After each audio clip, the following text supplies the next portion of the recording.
viewers, but profiting from their fear. There are certain right-wing media venues, for example, that monetize and capitalize on stoking the fear and resentment of a white population that is witnessing a changing America. CNN's Brian Stelter joins us now. He's the author of the book Hoax, Donald Trump, Fox News, and the Dangerous Distortion of the Truth. And Brian, you updated your book in the paperback version to include new reporting on the post-2020 election, Fox News and more. Tell us what you've learned. Yeah, the book required a full rewrite, Jake, because so much has happened in the last 6 months.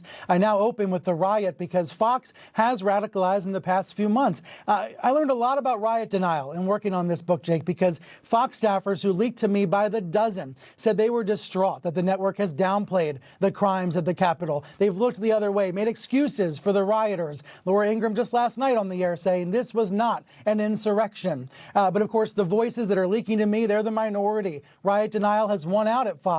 And today, the network has barely covered this new Senate report. They have stuffed this down the memory hole.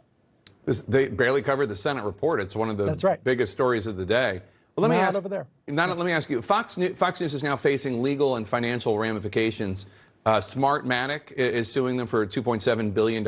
Dominion is suing for $1.6 billion. This is because of the election lies that they either allowed, platformed, or shared themselves by the hosts. Has this impacted their programming at all?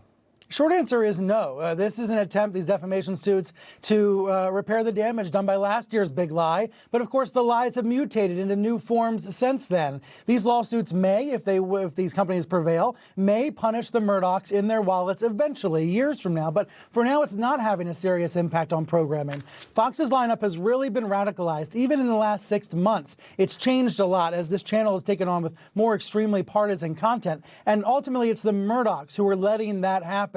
By not having a strong hand on the wheel, they've allowed the car to drive off the ditch and onto the side of the road. They're letting Fox run to the right because they're afraid of Newsmax and One America News, and in some ways afraid of the former president. In the words of one source at Fox, we've turned so far right, we've turned crazy. But ultimately, that's the Murdochs who are responsible. I have to say, I don't want to get into a dispute with you, but I don't think they're becoming more conservative. I mean, Liz Cheney is conservative. Mitt Romney is conservative.